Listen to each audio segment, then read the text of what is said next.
Hello and welcome to Springboard, your virtual university. My name is Albert Ocran, welcoming you on behalf of Team Springboard, ably led by Comfort. This is your most inspirational show and the point where the greatest minds in the world converge. Your virtual university is brought to you by the Springboard Roadshow Foundation and proudly sponsored by MTN Pulse, the Enterprise Group, UMB Bank, with media support from the Multimedia Group and the Graphic Communications Group. Today in the engine room, we celebrate a very special person. Catherine Krobo Edusei is a long-standing partner and mentor of the Springboard family. She started a farming business in 1997, and 25 years later, she employs over 70 people, and several other families depend on her and her wisdom to make a living in agribusiness in Ghana. In 2011, Catherine traveled with us across the country on the Springboard Roadshow and joined us to Gambia for the international edition. Absolutely amazing experience with His Lordship Justice Yoni Kolendi, KSM, the leader Neti, and Comfort and I. Very, very inspiring experience hosted by Pastor Forbes and his team in Gambia. I want to find out from Catherine, how did it all begin?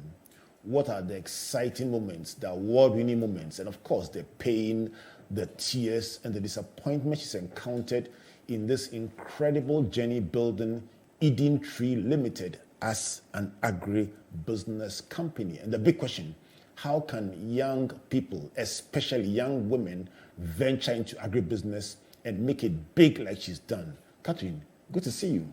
Good to see you too. Welcome to Springboard. Thank you. And it's your home, so I can't even welcome you because you are part of the family. But Congratulations on 25 years of Eden Tree. Thank you. Did you realize you had done 25 years? No. It's incredible, But it's like it's become part of life. I can imagine that. Yes. I dedicate this special edition of Springboard Virtual University to my friends, our friends at the Mastercard Foundation. We did a great program with Core, and you are so passionate about the entire agribusiness value chain, and especially youth or young people in agriculture, and then women in agriculture. Let me greet Rosie Finn, Kafui Mills Odwe, Kweku Ahiagle, and then Priscilla and the entire team working so hard to make the lives of Africa's young people even better. Enjoy the show. I know you will definitely do. So earlier this week, I came to the factory to hang out with you and just unpack the story and just look at how far you've brought this. And walking through the factory, the various aspects of the setup and the elaborate procedures you go through to put food on our tables, it was quite inspiring. And the icing on the cake was meeting your son, David, who's in Harvard, and thinking, what a world you've created for yourself. Do you feel blessed as a person? Yes. The fact that I was able to educate my children, both of them, I feel blessed. I feel that I have at least contributed to something, They can also go into the world and impact, and I think I'm blessed. Help us to appreciate the value chain. Today is an agribusiness show. We want to help the public to love, appreciate, understand, and walk the agribusiness journey. So help us from the perspective of Eden Tree to understand the various processes that food goes through, or the value chain from end to end, starting from land acquisition. So what do you do? Okay. Well, I always call myself a farmer, actually, because I had to check, all the processes along the value chain. I had to start as a farmer. And starting as a farmer, basically the requirement is soil, water, seeds. Those are the three basics, and of course your time. So you acquire land. Even if you don't acquire a huge land, any land, soil that you find around yourself, you can actually start planting, and you can start planting small, and then gradually, because that's what I did. in 1997, I started small. And then as we went along, then I acquired, more acres of land. And that is how it grows. So land, water, and then seed. So before the food gets to our dining table, you plant it? You plant it. Right. You harvest. Right. After harvesting, transportation. You need to transport the food to a central place where food safety comes in. You sort, you clean, you sanitize, then you package, and then after that, you then distribute to the retail shops. And then from the retail shops, a consumer buys it and it ends up on the table. Let's explore the perception, because when you say you're a farmer, I'm sure that for many people, the idea of, and if I may say so, because I'm a brother, I can see it, a good-looking person, well-educated, exciting person saying I'm a farmer, it's almost like, hold on a second.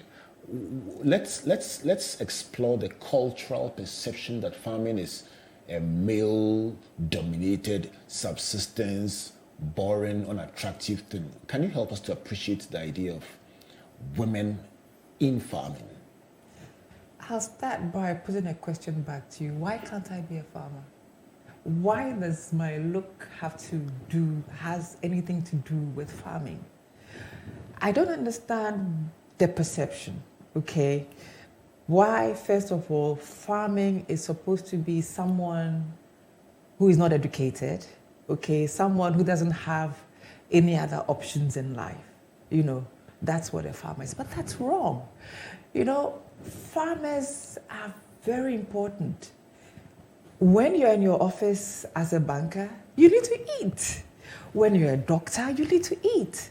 Everything that you are, you need food. And farmers are the ones that are producing the food. So it really is a shame that they have been put at the bottom end of, achievements in life, So I'm quite happy that I'm a woman, and I'm quite happy that I can actually show the other side that it is possible for someone who was in banking can actually go into farming and make it a business. How much do women contribute to the farming value chain, even in the rural communities, in farming as it's been known over the years? What is the role of women in farming? I believe that women play a big part, but it's just that it's hidden. What you see is that when it comes to land ownership or when it comes to cash, then it's the men who are fronting. However, when it comes to making the holes for planting the seeds, for sowing, it's the women who are doing it. And sometimes it's even women with their children on their backs.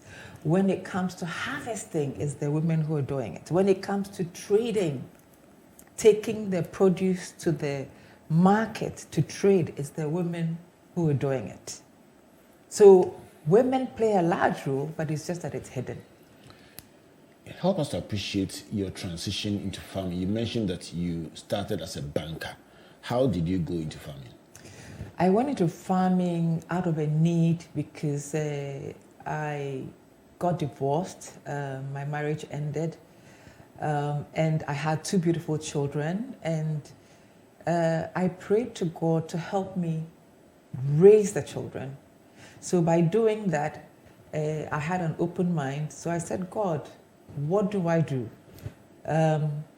Because I'm now a single parent, I don't want to go back to a formal office environment. I want to be... Where was your office, the banking office? Oh, it was in the UK. Right. I was in banking in the UK. Okay. So I relocated to Ghana. And before I relocated to Ghana, and I was going to be the only parent around, I decided not to go back to the formal environment so that I could spend time with the children. So on arrival, that became difficult because obviously I had to work.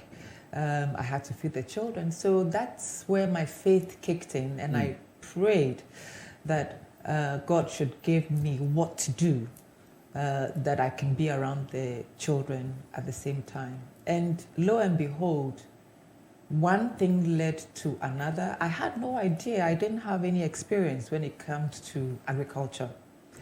But I met an NGO who wanted aloe vera cultivated in large quantities. So I then contacted my sister-in-law in the UK and asked her to send me literature on how to grow aloe vera. Lo and behold, she sends me literature on how to grow vegetables and herbs. That's where the divine part kicked in, because I had asked God to help me, take care of my children, be able to put food on the table for the family. So this was his way of providing the avenue. He knew what I could be good at, which was the business aspect of putting things together. So then when this came up, literature on how to grow vegetables came up, how to grow herbs came up. And then I realized, I looked around, no, I can't find herbs that I used to cook with when I was in London. I can't find nicely locally produced vegetables that are packaged, that speak to the language of consumers that go to buy from supermarkets.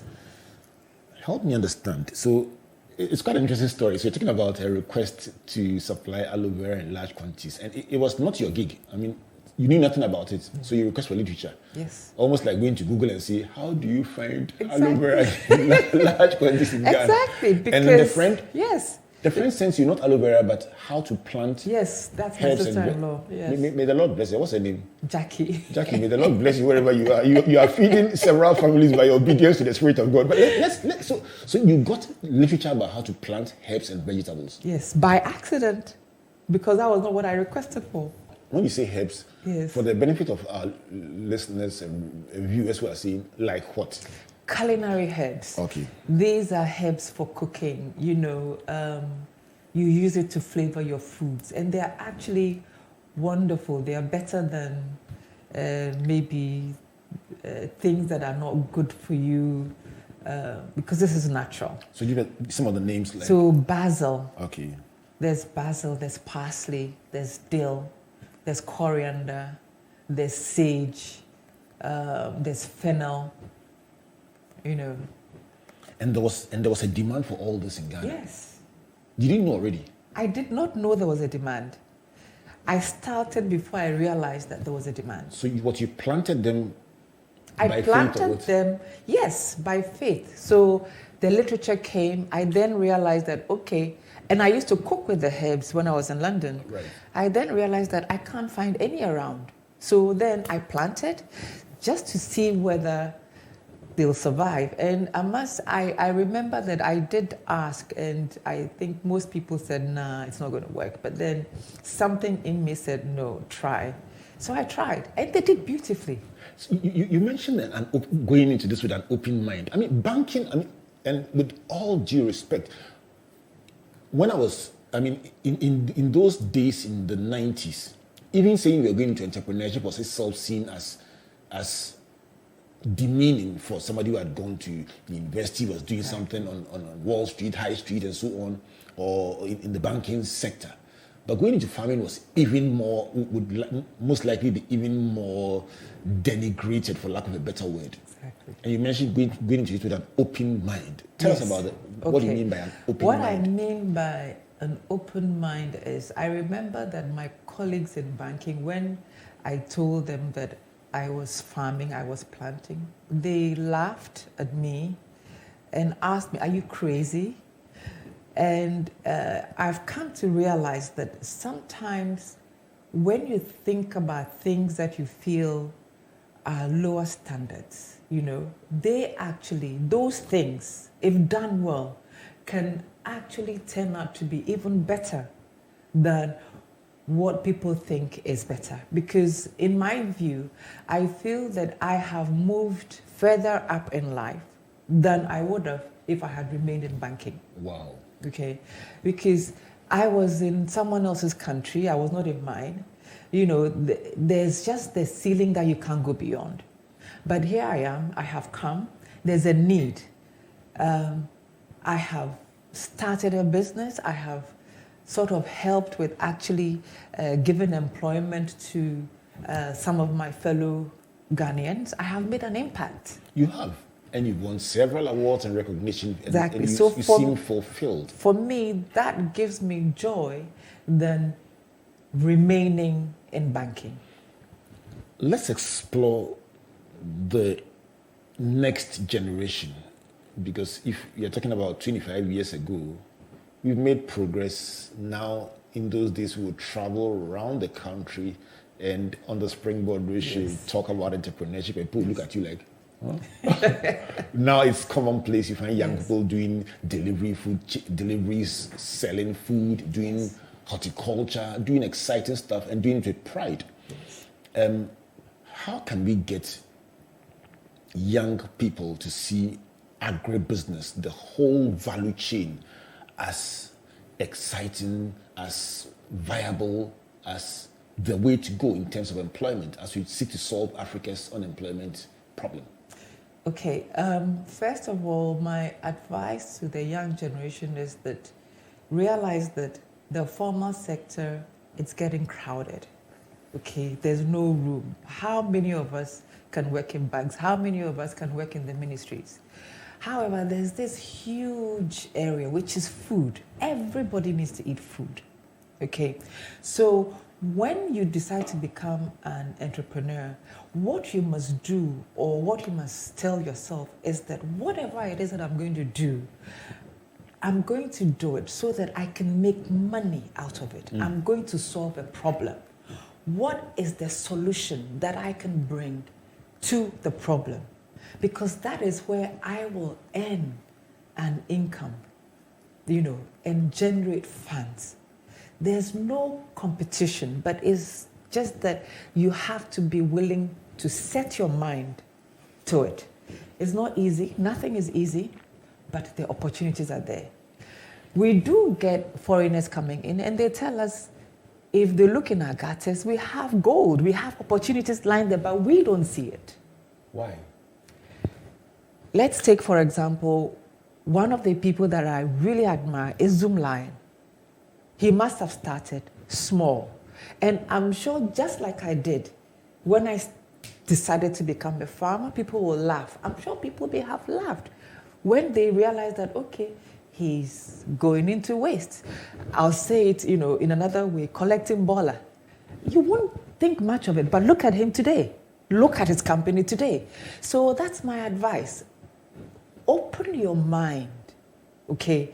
Don't disregard opportunities As below your level. As below your level. Because that opportunity can actually become something big. When you mentioned Bola, it reminds me of 1998, the first time I was going to London, and I was going there because it was my printing days, and a company that does rubbish collection, or collecting Bola, had asked me to buy end-of-year giveaways. And those times you couldn't buy things online. You had to actually go to the factory in the UK and select whatever you wanted, the marks and so on, and have them print the name printed on it for you. So I was actually in the plane going to the UK. And then it struck me that young business person going to the UK for the first time, it struck me that the business that had sent me to the UK was a rubbish collection business. So Catherine, I actually literally removed the pounds from my pocket or my wallet and smelled to see whether there was the smell of rubbish, and there wasn't. And that is how come I came to love this scripture that says, in all labor there is profit, but much talk leads to poverty. Exactly. It was a turning point in my perception about what people can go into and what they cannot go into. But let me ask you, Catherine, I met your son David. I really liked the time we spent together, and he's in Harvard Business School. I mean, that's the ultimate for every young person. Would you encourage your son David to go into agribusiness? Absolutely. Serious? I'm always saying that he is going to take Eden Tree to the next level, to a level that I am not capable of. You will send your son into farming? Absolutely. At Eden Tree? Absolutely. Help our young listeners to understand why. Because as I said, with education, there's so much more that you can do. Okay. And I believe that one of the reasons why maybe those who are into farming, who are not educated, is the inability of taking that business to the next level. But with education, what that means is that you can take it to the next level. Wow. Beyond your wildest dreams. When you look at business schools, what they do is they look at problems, how to solve the problems to generate revenue. So from your model, once you have the right orientation, the right education, no matter what you are doing, others may do it at a certain level, but your education and exposure can let you take it to the next level. Yes. You mentioned food safety, and it was one of my biggest observations when I came to the factory.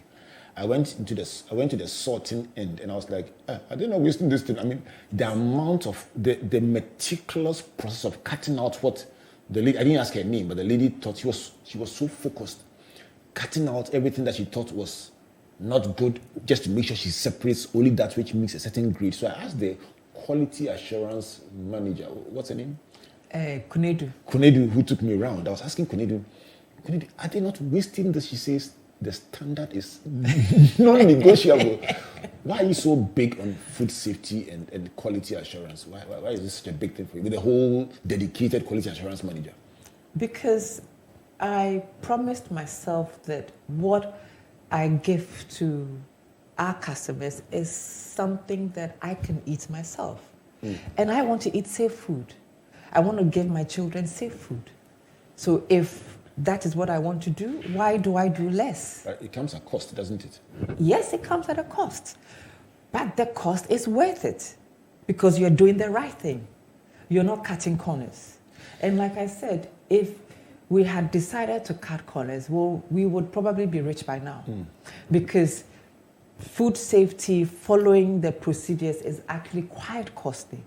It makes it difficult to make huge profits. Give us a sense of the cost points of food safety, just for the benefit of, I want us to understand as much as possible about your work, just so we can... Yes. So let's say, for example, you've harvested fruit or a vegetable. Okay. Now, just looking at it with your naked eye doesn't say anything to you. But that product must go through a process. So the first process is ensuring that everything is okay. Next process is that you wash it. Next process is that you sanitize. Okay? When you are sanitizing the product, the naked eye cannot see what's on it. But during the process of sanitizing, it takes care of everything that you can't see with your naked eye. What's the risk? What are the risks? Why are you going through all this? Because if you have bacteria, E. coli on the product, your naked eye cannot see, but when you eat it, it makes you sick. Even in some worst cases, you can die. You know, it can kill you. So those are the risks. So you have to make food safe. So you have to go through all these processes. And even in the process, you can also easily contaminate the product by just your bare hands that you're using to pack the product. So you also have to go through a process where your staff are adequately covered, you know, with their PPEs. They take the products through processes that the product does not get contaminated. Right. And then after that, there's also temperature that also plays in. That depending on the temperature, high temperature can actually deteriorate the product, and then the bacteria starts growing at a very fast rate. So storage is also important at the end, cold storage, before you start distribution. And in distribution too, you must distribute with cold storage. When it gets to the retailer, it must go in the fridge, cold storage, before the consumer buys and takes it home. If the consumer is not ready to eat it, the consumer must put it in the fridge before they're ready to eat it. It sounds very, very much like a science that you describe. I mean, you describe it with a smile on your face, but all these details that you give, and I remember having to wear PPEs myself, cover my shoes with all those protections and so on, just to ensure I don't contaminate the factory. But let me run the issue of farmers planting by gutters, especially in the city, by you. I mean, surely some of those also end up on our shores. What do you think about those who plant by those drains and so on? I wouldn't eat it, and I think that's one of the reasons why I'm happy that eating trees are available, because it's an option. It's an option for those who want to ensure that they eat safe food. Even though it's not good, we all know that it's not good.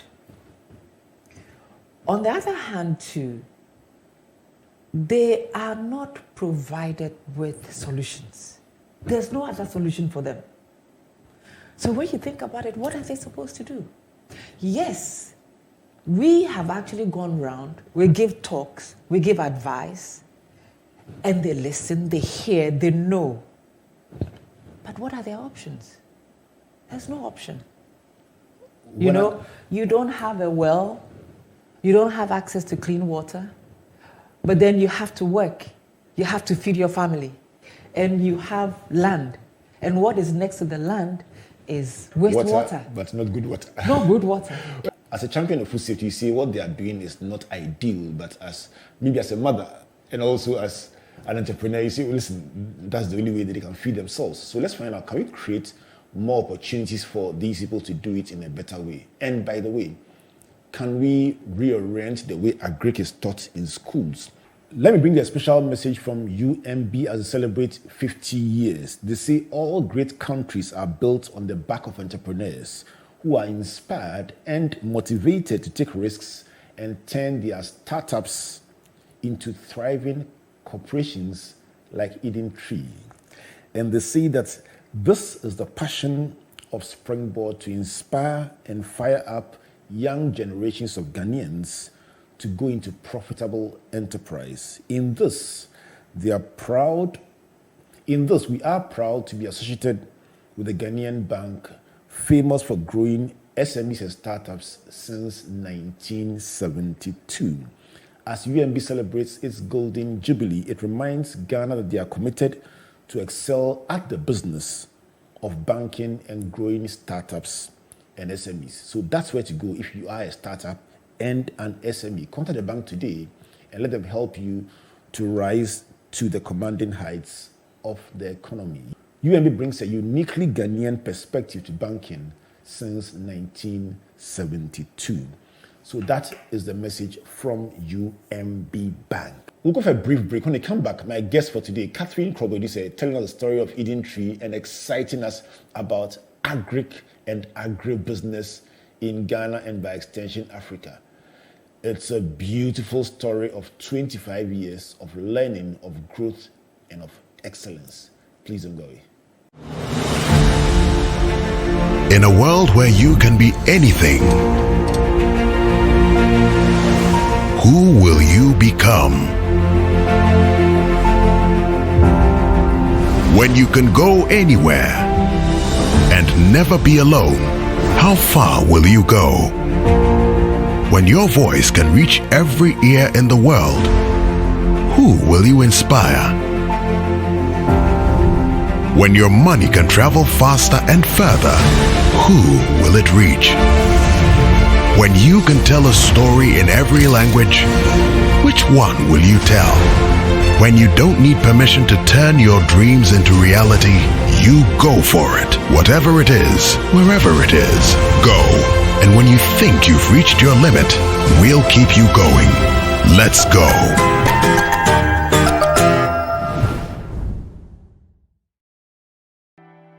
There once was a man who had it all.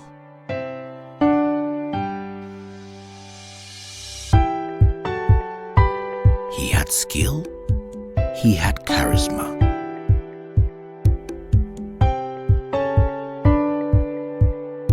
He was loved by all, but above all, he knew the importance of helping others, lifting others up. He knew the importance of giving other people an advantage so that they too would use that advantage to help others. All you need is that advantage that sets you apart from the rest. And when you discover that advantage, life's challenges don't seem so daunting anymore. That's where we come in. Enterprise, your advantage. UMB was established in 1972 as the premier bank for the corporate and private sector in Ghana. From our very beginning, as the only Ghanaian bank serving all categories of businesses, we set a standard for excellence and innovation. Over the past 45 years, we've built a financially healthy and strong bank, demonstrated our commitment to our customers and to growing businesses, and exhibited originality and innovation at every turn. At UMB, our focus is built around people, service, products and technology. These are the key to our present success and our future triumphs. At UMB, we're poised to make a difference not only with our customers, but also in the banking industry. We invite you to share in our future. Our future starts now with you.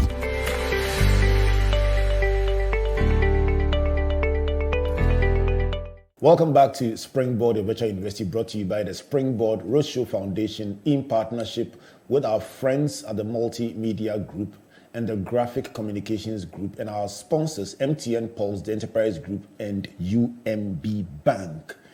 If you joined us along the way, my guest for today, exciting, Catherine Krobo Edusei, helping us to understand 25 years of Eden Tree as an agribusiness entity.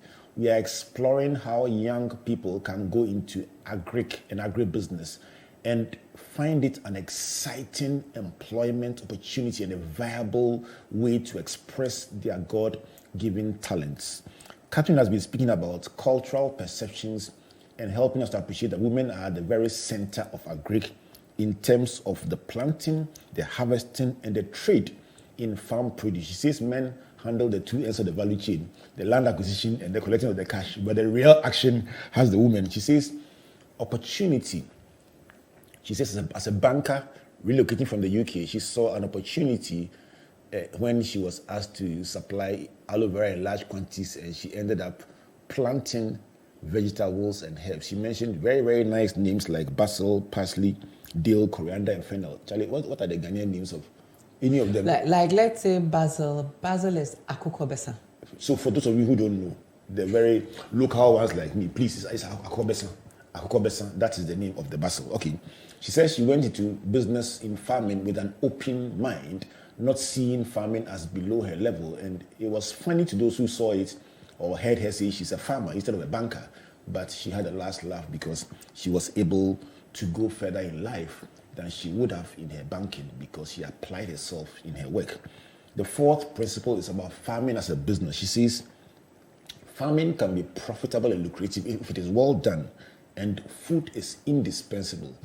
The lawyer eats, the doctor eats, everybody you can think of eats, and therefore young people should see opportunity in farming as a business. And she says she would gladly encourage her son David, who's in the Harvard Business School, to go into farming and take Eden Tree to the next level. That's a beautiful point. The fifth one is about food safety. She says she has invested so much in making food safe because she would like to eat what she sells to her clients. But for her obsession with food safety, she would have been probably rich out by now. The sixth point is about vegetables planted by the gutter. She says as a champion of food safety, she would rather not have it done that way, but she's also mindful that this is probably the only opportunity that is available to people who are looking for work and see opportunity in farm produce being demanded, but no way of doing it in the safe way that she would recommend. We'll explore a bit more how to help these farmers by the gutter, as you may want to call them. But Catherine, let's move on to the fact that 70 families depend on you for a living. Charlie, paying salaries it's not a small thing. I mean, how do you manage it? By prayer, every time, especially there are occasions when you don't know where the money is coming from. Yes. That maybe your monies are locked up with the clients, they are not releasing because they also have some challenges or the other.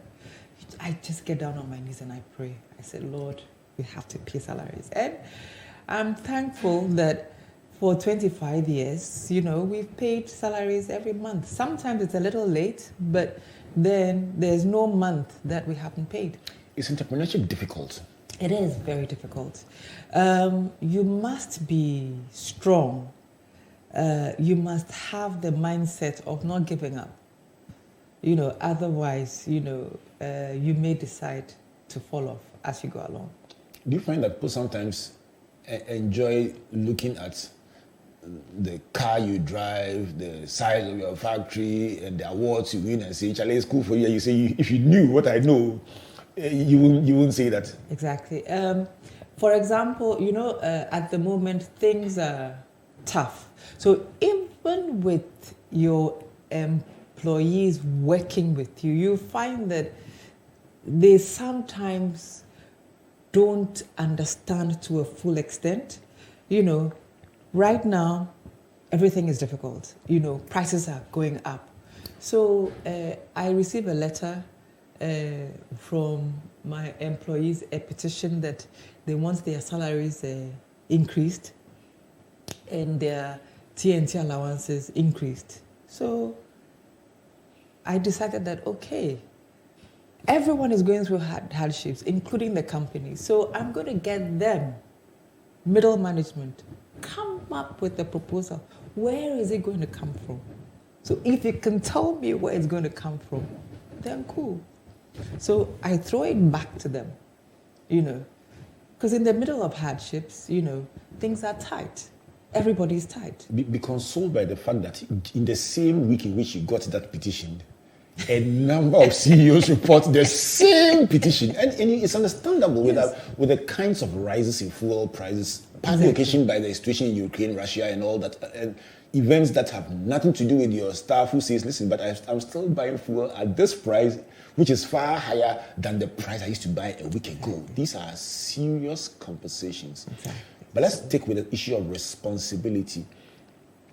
Are you able to produce all that you need to feed the size of factory that you have and your client demand? No, and that's one of the challenges in the agri sector. We're not producing enough. Right. We're unable to produce to meet the demand. So you'll actually find that we import quite a number of things into the country. For example, onions, tomatoes, and these are foods that we eat every day. So we are not producing enough. So what I find in my sector, the vegetables that I need, there are times that we under distribute because we just don't have enough. We distribute what we have. Secondly, we sort of, if farmer A, with the outgrowers or the smallholder farmers that we're working with, if farmer A doesn't have it for us, we go to B. If B doesn't have it for us, we go to C. Explain what you called. Let's start first with your own farms. Yes. And how many farms do you have? We have 3 farms. Right. Where? So we have one at Insawam, one at Asuchare, and then one at Ada. So you're doing serious business. What? Insawam, Asuchare, and Ada. It's almost like a triangle. Yeah. But and you're saying that even that is still not enough. No, we get about 10% of our total. Your farms raw produce 10% of your raw material. That's huge. Yes. That's no, that's little. That's little compared to your requirements. Exactly. Yes. And you're saying that you compensate for that with an outgrower scheme. Exactly. Explain that. Okay, smallholder farmers. We work Right. with smallholder farmers, and we understand the language of the retailers. Right.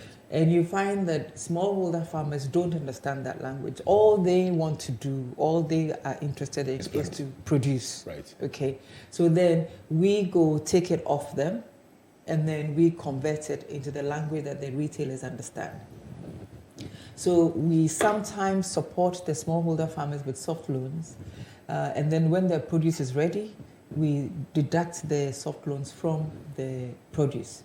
So we have a lot of them that when their produce is ready, we pick. About how many do you work with? At the moment, we have about 100 on our books. So you're looking at about 170 families. Charlie, yeah, big one. Well, no, but then there's it's actually bigger than that. I mean, 100 is a small number compared to the number of farmers, out there. So for this smallholder farming scheme, sounds like an exciting way. It takes the burden off the farmer. Are there any challenges associated with it? Yes, the challenges that we have experienced is that when we give out the soft loans, the farmer will end up side selling the produce when it's ready. Why? I don't know, we have an issue with trust. If you ask me where it started from, I don't know, because there are trust issues everywhere in all aspects of life. Even in partnerships, we don't do very well with partnerships because of trust. So the farmer has been helped. You don't have capital. Somebody helps you to get money. You plant. And then you time, sell. And you want to sell and not pay the person. Exactly. Is that why people don't pay bank loans? And I think that's also part of the reasons why banks don't lend. I was coming to that, considering your background exactly, in banking. It's trust. Trust. Yes. How big is trust in business? It's difficult. Very difficult. And because of that, a lot of things are not working well. Let's push on to export. Do you export? No, we don't export because we are not able to meet the demand locally, let alone export. And at a very early stage, I decided that if I need $1, I just look at how many cedis do I need to get my $1. Right now, I think it's 7+. So if I sell my vegetable to you and it's 8 cedis, I've got my $1. If you just joined us, this is a conversation with Catherine Krobo Edusei, the CEO of Eden Tree, celebrating 25 years of her business, but even more importantly, helping us to understand how agriculture and agribusiness can be a key employer of young people and also a solution to Ghana and Africa's youth unemployment question. Catherine, let's go to how agric is taught in our schools. It's compulsory in our time, compulsory from Form 1 to Form 3. But why would you punish me by telling me to go to the school farm to go and weed? Should we change the way agric is packaged, even at the secondary school level? Absolutely, because even when you speak to a psychologist, they will tell you that those who come to them with problems is because of deep-rooted issues. So if you are sending a young student to the farm, you are punishing that student. That student is going to grow up, running far from farming, because it's deep-seated in their mindset. We really need to stop that. Actually, we should come up with ways in which we make it exciting to go to farms. Like maybe we organize picnics for the students. Let's go to the farm and have a picnic. That's a fun thing to do. We need to associate fun things with farming and stop associating,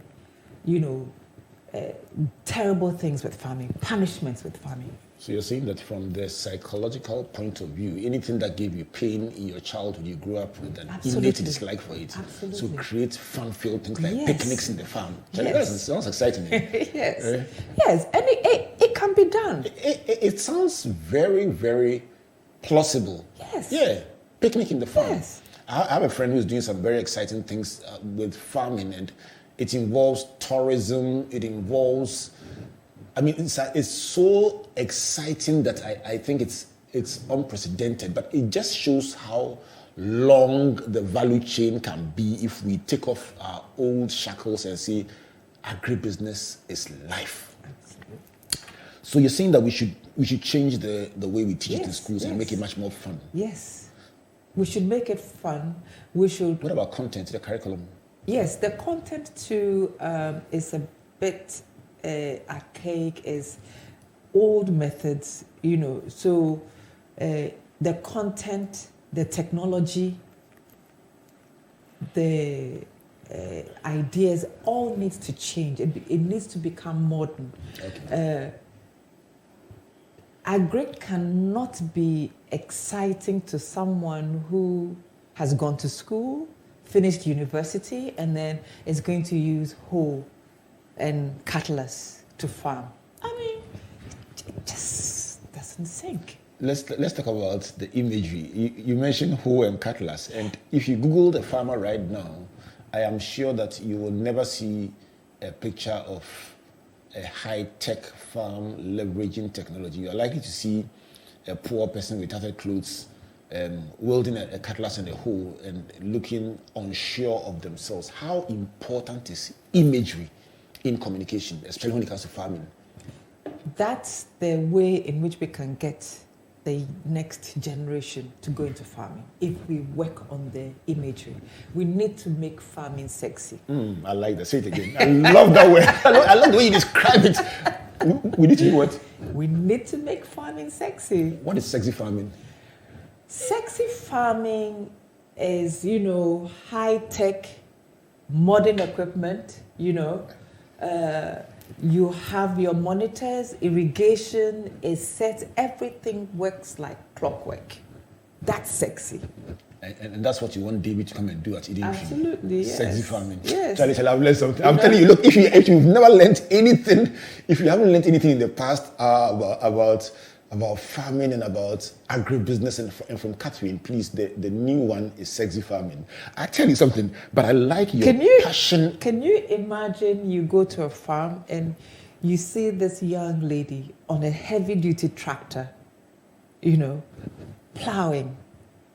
Isn't that sexy? Doesn't that give you an image of, sexy? I was watching the president's visit to my friend Senor Josie's farm, and I found out that the tractors were all driven by ladies. The factory supervisor was a lady. And for me, just seeing that alone was just fulfilling. Yes. And you're right about that. Yeah. So that's part of sexy farming. Yes. I think I must learn more about this. Let's talk about technology. How big an enabler is part of your description. How big an enabler is technology in farming? It is big. It is big because technology is what will help you towards volumes. Okay. So why don't we do it? Why don't we do more of it? It's funds. Technology is expensive. Okay, so I don't know, policy needs to come in, government needs to come in to make these things available. Because someone leaving university does not have the means to acquire technology for farming, irrigation, tractors, small implements that makes farming easier than using a hoe and a cutlass. So let's contrast, let's say, any vegetable, carrots, coriander, fennel, any of the vegetables that we described. What would be the difference between somebody planting with technology and somebody planting manually? Let me take carrots, because carrot is a difficult crop to cultivate. The seeds are tiny. And carrot is a root crop. So being a root crop, it means that you need to give that carrot enough space on the ground to be able to grow. And doing it manually, can you imagine manually spacing each carrot out? When are you going to finish acres and acres of carrot? You're not going to be able to finish. But when you think about technology, where the technology does the spacing and then just drops the seed as it's moving along at a very fast pace, within an hour, it's done several acres. Which would typically take how many weeks? So you're saying that what can be done in probably a week can be done in an hour by technology? By technology. And then not just that, but doing it manually means that you need lots of hands. In my days in doing my national service in Somania, I remember very well following my friend who's now a chief, Pat Newman, to go and plant beans. And do you know how we measured the distance? We had a stick that had been cut to if it's 1 meter or half a meter, the stick had been cut. So we planted the stick in the ground, put 3 beans, lay it down. The image in my mind is so vivid. It worked for us in those times, but you're saying the technology would have made it far easier. Absolutely. Let's look at the concept of demonstration farms. How important are these centers of excellence to orienting the public about what is possible? I mean, if we can't afford to have every farm having technology and we want to send a picture to the young people about what is possible, how big can demonstration farms or centers of excellence be in this regard? I think we need to actually make that part of the curriculum. Demonstration farms that is well equipped to be able to inform the students and the next generation that this is what is possible. So that they can then make their minds up. Because, to be honest, nobody wants to go finish university and then have to go and use cutlass and hoe. When? How many acres is he going to be able to work on? For what revenue? What amount? Small. No. And then the issue of parental, even convincing a parent who's taking you to school Exactly. that you are disappointing them. We had a focus group discussion with some young people, and the biggest objectors to their children going into farming was, guess what? The farmers themselves. Somebody said the biggest thing his father owned as a farmer was a portable radio. So to see him go into farming, his father's heart was broken. And you think these demonstration farms will show parents also what is possible? Yes. When you look at the West, farmers, it's like their farmers are wealthy. You know, they have huge tracts of land. They have technology.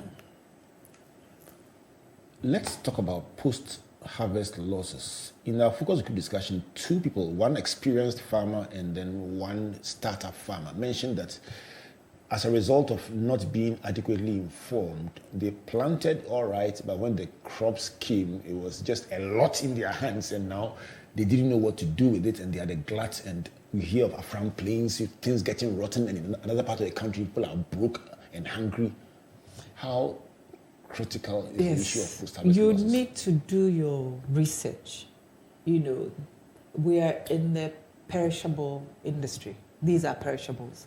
So therefore, these are not things that you can keep for a long time.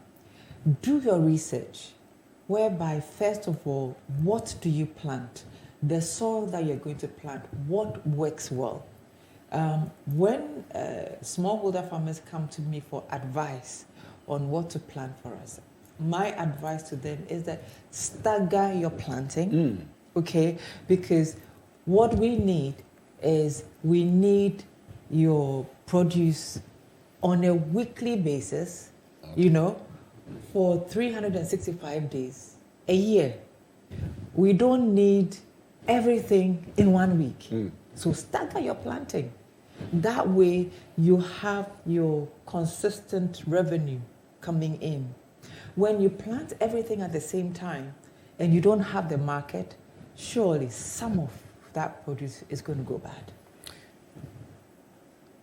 How can policy, government policy, help us to get this better? Because when all is said and done, we are part of a nation with governments and policymakers. How can you mentioned policy being more responsive to agric? How can we do this better with policy? Agric, we need to invest more into agric. In fact, agric needs to become important. Let's look at the weather, the climatic conditions.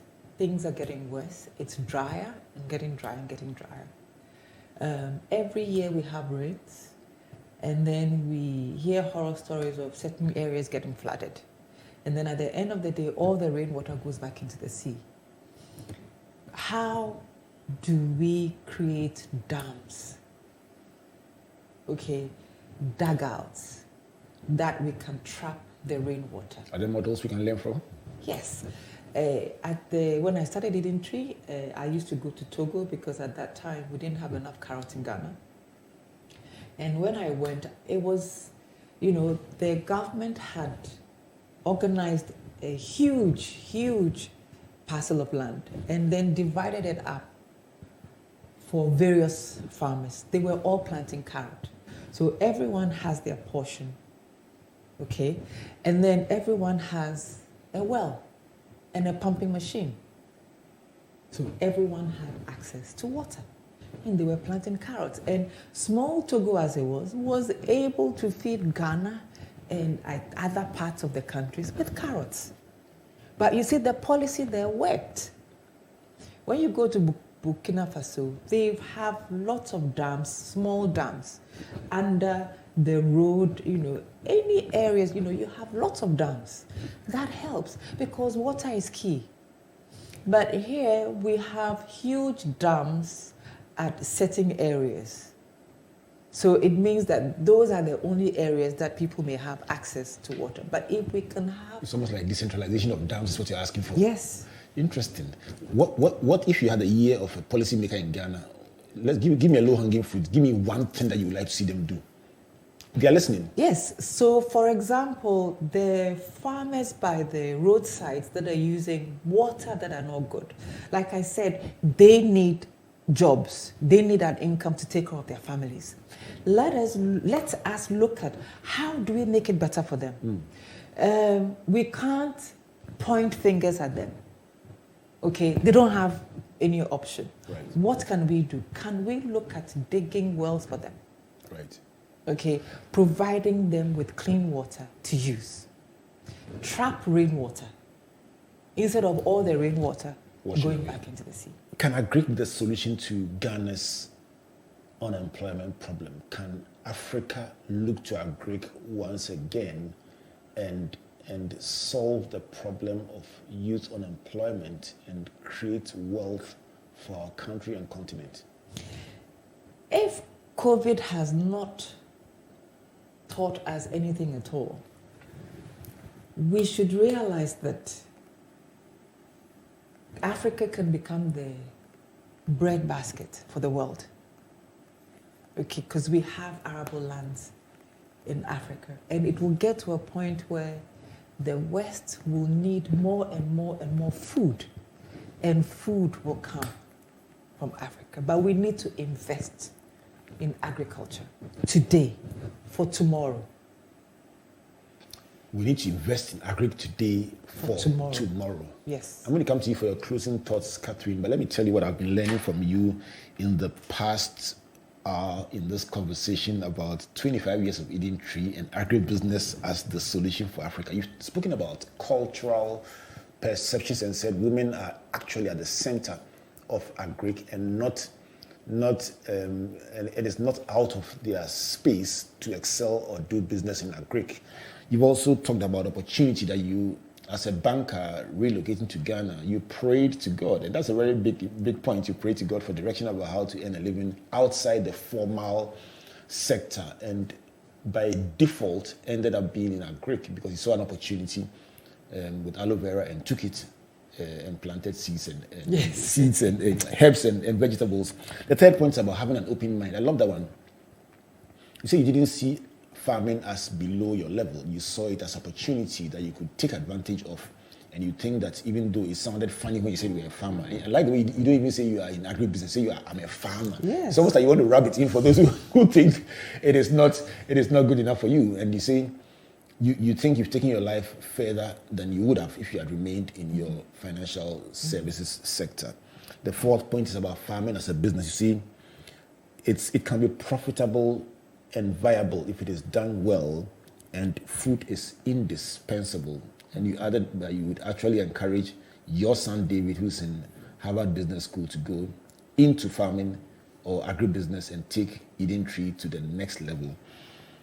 The fifth point is about food safety. You say you have invested significantly, I saw that myself, in food safety, and if it's because you want to be able to eat what you sell, and had you not done so much, you probably would have been richer by now. Yes. The sixth one, also of great interest, is the comment about planting vegetables by gutters. You see, while you as a champion of food safety would not recommend that, there must be options for a person who sees opportunity with demand for foodstuffs and wants to take advantage but has no means to get clean water. So that is something we should address. The seventh one is about the smallholder farmer scheme, you see, apart from the 70 people you employ, you create opportunity for about 100 smallholder farmers to produce to meet the standards that you have, and you buy of them, so you don't have to worry about capital in the market. Two of the biggest things in agri, probably. Yeah. And you see, that notwithstanding, sometimes there are trust issues, because when the harvest comes, then they want to, as they say, swerve you and sell it elsewhere. The 8th is about export. See, you don't export because the local demand is enough, and your food is perishable, and you don't want to stress yourself. Yes, but that does not mean that we don't want to export. Right. But it's just that we need enough. Okay. We need more material to export. Right. The 9th point is about agri education. And you see, you can't punish people to go to the school farm and expect them to grow and be excited about agri. You say we should shift to associating fun things with agri, like doing picnics in school, and that is where the idea of sexy farming was introduced. Interesting point. And you say the 10th point is about imagery. You say farmers must not be depicted as people with cutlass and hoes, looking poor and unhappy. It can be shown with technology and exciting imagery. And then you go on to see that technology itself is a big enabler and a game changer in farming, but it's expensive. You say, what carrots, what can be planted in a week can be planted in an hour with technology. And that really is where we should be looking. The 12th point is about demonstration farms. You see, if these models of excellence are created, children and parents can see what is possible, and the fight about people going into agri will cease, because they will see the opportunity that lies in it. Yes. Your 13th point is about post-harvest losses. And you see that the products in agri are perishable, and therefore, to avoid the glut or the losses, do your research. Plan what you do, ask the right questions, and stagger your production. It's a 365-day thing. It's not a 1 week thing. The 14th point is about policy support. You're seeing that policy can help in agribusiness, in the agribusiness value chain. You mentioned that in Togo, the government created a tract of land, or acquired a tract of land, and shared it for the farmers and gave each one a well and a pumping machine to be able to plant carrots, and then they ended up exporting to the whole sub-region. Yes. You also mentioned Burkina's trapping water in every place, and you said if we did just that, it would help those planting by the gutters to have a cleaner source of water, and that's how policy could help. Your 15th and final point is the fact that agri can be and should be the solution to Africa's and Ghana's youth unemployment. You see that if COVID has taught us anything, the demand is there for food, and the world would continue to demand more and more food. And with all the arable land we have, really, we could be the breadbasket of the world. Catherine, you know what? I've enjoyed this conversation with you just as a learning platform for agri. I did agri science in Form 1 to Form 3, but I think I've enjoyed your class more than and no offense to my agri science teacher, but I've enjoyed listening to you talk about it. I've enjoyed the science of it, the art of it, the entertainment of it, and the whole gamut of things that is associated with agri. And it's I suspect it's the same for my listeners and viewers out there who may have seen agri as that boring thing that you wanted to drop as soon as possible and move on to other seemingly more exciting things. And I've learned also about sexy farming. And we'll keep that in our minds. What will be your closing thoughts? Before we close, I'd like to, you've mentioned David a lot. I have 2 children. I have a beautiful daughter who is Jessica. Jessica should have been there when I came to Eden Tree, but that's okay. Jessica, please hello to you listening to us. I know the mother's feeling. Hey, no, I need them. Please, Jessica, forgive us for our trespasses. I met David and he bossed me small, so I got caught up. But I agree, Jessica, as well. And then that's a fair point. That's a mother's heart. Yes. I know, right? So my closing remarks will be that we should be able to give everyone equal opportunities, whether they are female or whether they are male. We should make farming, agriculture, a bit easier, because it's difficult. Even regarding taxes, okay, I think local produce should not, we should even think about taxing local produce. What should happen is that there should be a choice between a consumer walking into the shop, buying imported produce and local produce. So if the consumer is buying local produce, the consumer knows that there's no tax on the local produce. The imported produce, yes, there should be tax on the imported produce because you are supporting farmers outside. Let us support our farmers here by ensuring that we add to the volumes of local produce. I'll tell you. Let's support local produce. You've captured this in a beautiful way. Let me end with my own agric experience. In '79, when I was going to Form 1, my single mother, and I was raised by a single mother because my father passed before I was 2. Okay. And she was struggling as a teacher to pay the boarding fees for myself, my big sister, and of course my brother was after me. And we remember that my late father's father was a cocoa farmer.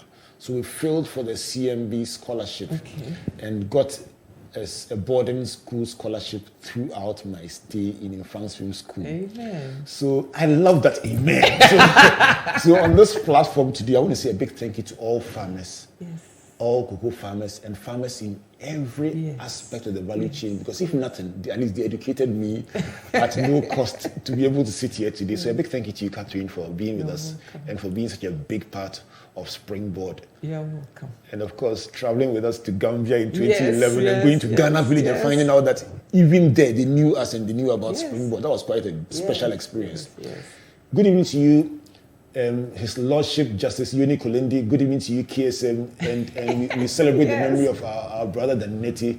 And of course, Comfort and I feel absolutely indebted to everyone who has been a resource person at Springboard at any time in this 15-year journey of Springboard, traveling around the country, around the world, and of course, your virtual university.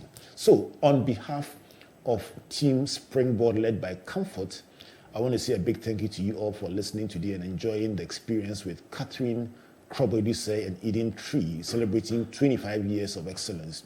So we come your way again next week. A big thank you to our sponsors, MTN Pulse, the Enterprise Group, UMB Bank, and our media partners, the Graphic Communications Group, and of course, the Multimedia Group.